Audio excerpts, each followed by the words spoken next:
6 अध्याय 8।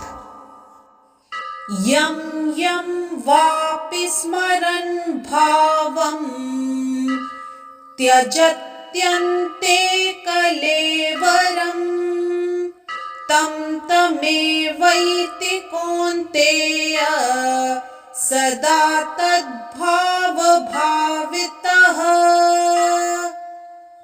इस श्लोक के संदर्भ में एक दोहा प्रस्तुत है।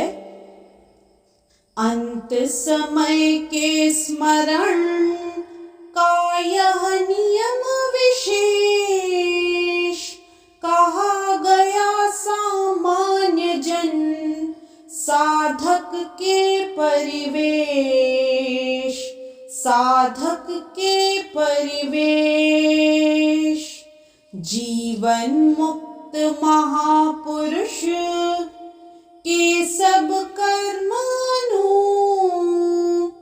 इन सब बातों से परे वह मेरा ही रूप, वह मेरा ही रूप। इस श्लोक में श्री कृष्ण अर्जुन को कहते हैं, हे कुंती पुत्र, शरीर त्यागते समय मनुष्य जिस जिस भाव का स्मरण करता है वह उस भाव को निश्चित रूप से प्राप्त होता है। यदि इस श्लोक का विस्तार करें तो यहाँ पर मृत्यु के समय अपना स्वभाव बदलने की विधि का वर्णन है।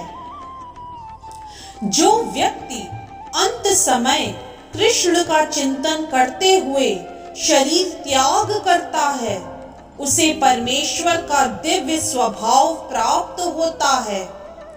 किंतु यह सत्य नहीं है कि यदि कोई मृत्यु के समय कृष्ण के अतिरिक्त और कुछ सोचता है तो उसे भी दिव्य अवस्था प्राप्त होती है। हमें इस बात पर विशेष ध्यान देना चाहिए। तो फिर कोई मन की सही अवस्था में किस प्रकार मरे? महापुरुष होते हुए भी महाराज भरत ने मृत्यु के समय एक हिरण का चिंतन किया। अतः अगले जीवन में हिरण के शरीर में उनका देहांतरण हुआ। यद्यपि हिरण के रूप में उन्हें अपने विगत कर्मों की स्मृति थी, किंतु उन्हें पशु शरीर धारण करना ही पड़ा। निस्संदेह मनुष्य के जीवन भर के विचार संचित होकर मृत्यु के समय उसके विचारों को प्रभावित करते हैं। अतः उस जीवन में उसका अगला जीवन बनता है। अगर कोई इस जीवन में सतोगुणी होता है और निरंतर कृष्ण का चिंतन करता है तो संभावना यही है कि मृत्यु के समय उसे कृष्ण का स्मरण बना रहे। इससे उसे कृष्ण के दिव्य स्वभाव को प्राप्त करने में सहायता मिलेगी। यदि कोई दिव्य स्वरूप से कृष्ण की सेवा में लीन रहता है तो उसका अगला शरीर दिव्य अर्थात आध्यात्मिक ही होगा, भौतिक नहीं। अतः जीवन के अंत समय में अपने स्वभाव को सफलता पूर्वक बदलने के लिए हरे कृष्ण कृष्ण कृष्ण हरे हरे, हरे राम